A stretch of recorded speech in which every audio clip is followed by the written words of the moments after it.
Scorzè è l'unico comune sopra i 15.000 abitanti ad eleggere il sindaco al primo turno. Vince Nais Marcon con il 73,8% delle preferenze ed evita così il ballottaggio.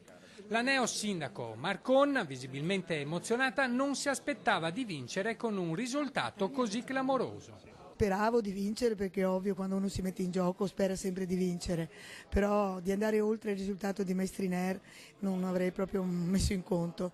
È veramente una grossa sorpresa, ma sono anche convinta che arrivare a questo è stato grazie all'aiuto che ho ricevuto da Mestriner stesso e dalle due liste che mi hanno supportato. La vittoria di Marcon, sostenuta dalla Lega e da una lista che porta il nome del precedente sindaco Mestriner, è netta. Dario Zugno, l'avversario principale, candidato per il PD e una lista civica, si è fermato al 22,5%.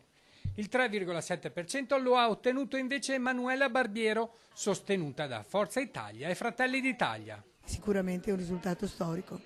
Che campagna elettorale è stata? Tranquilla, all'insegna proprio del rispetto, tant'è vero che dopo 2 seggi scrutinati il candidato del PD mi ha telefonato per dire che avevo vinto, io non lo sapevo nemmeno, e che lui riconosceva la vittoria e lo ringrazio per questo. Lei la macchina amministrativa la conosce già perché prima era vice sindaco.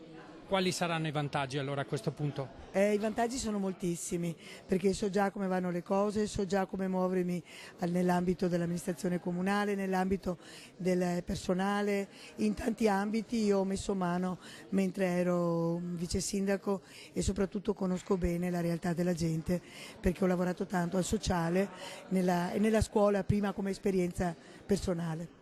Lei sarà un sindaco vicino alla cittadinanza, ha detto. Io lo spero con tutto il cuore, farò sicuramente del mio meglio per essere così.